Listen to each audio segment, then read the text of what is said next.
I don't hear you guys. I was said I'm about to introduce somebody, and she is straight from Cameroon.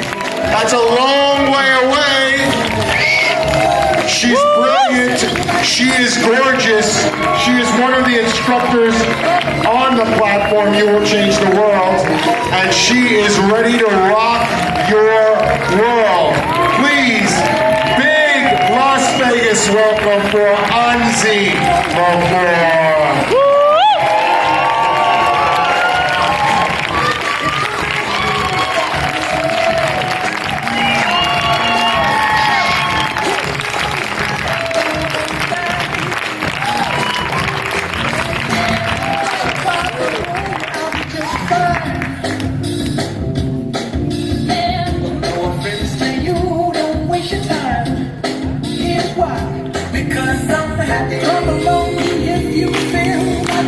Without the roof up.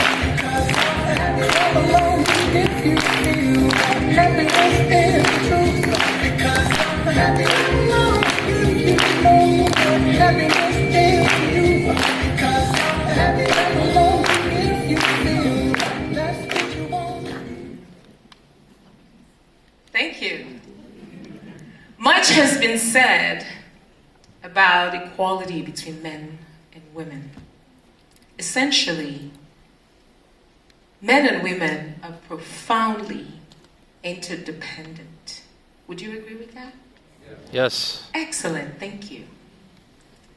Now let's imagine for a minute that a man is the head of a household, and I'll choose to call him the authority. And imagine that the woman is the heart of the household.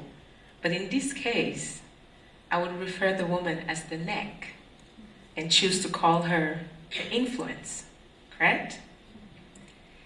And knowing what the head and the neck do together, there's no decision that the head can make without consulting the neck. Do you agree? Yes.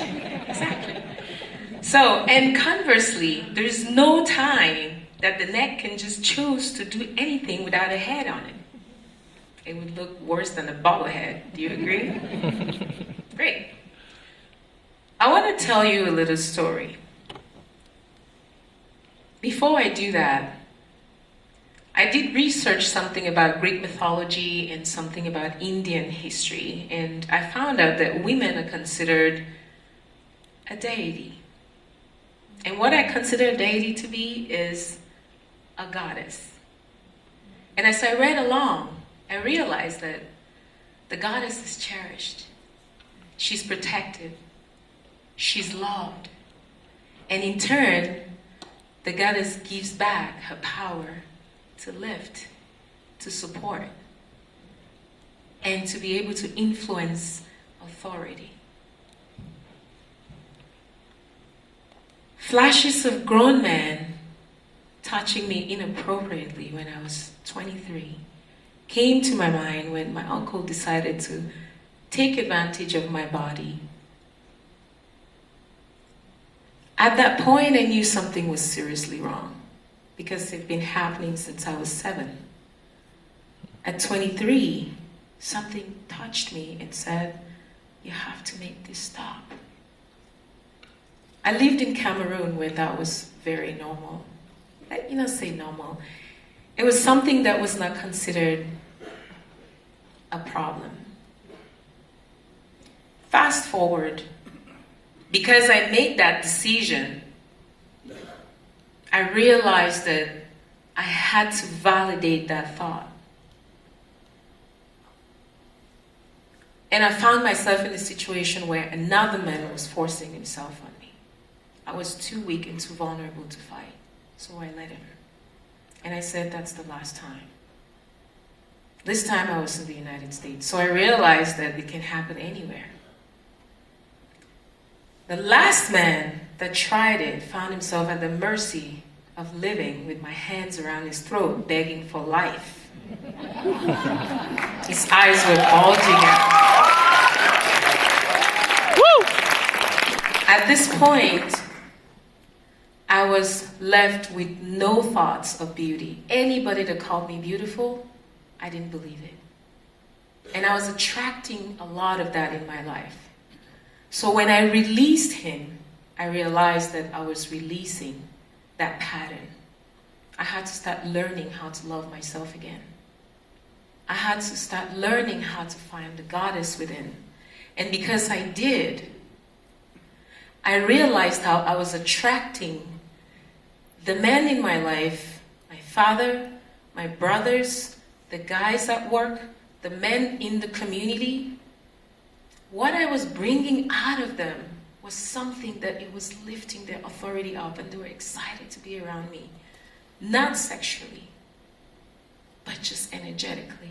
And I realized that every woman in this room, in the world, has a goddess in them. And thank God for #MeToo to bring that voice out. But what I want to remind everyone is we should be very careful not to make a man a villain because one man did something wrong.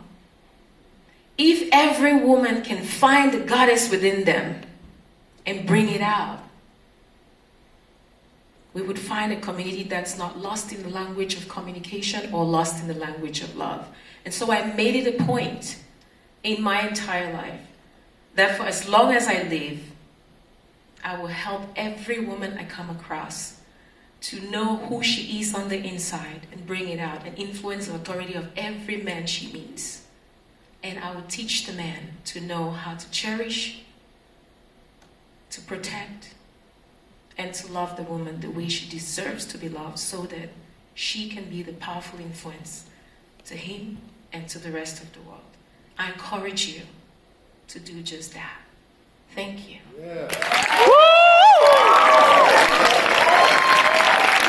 Anzimo for ladies and gentlemen.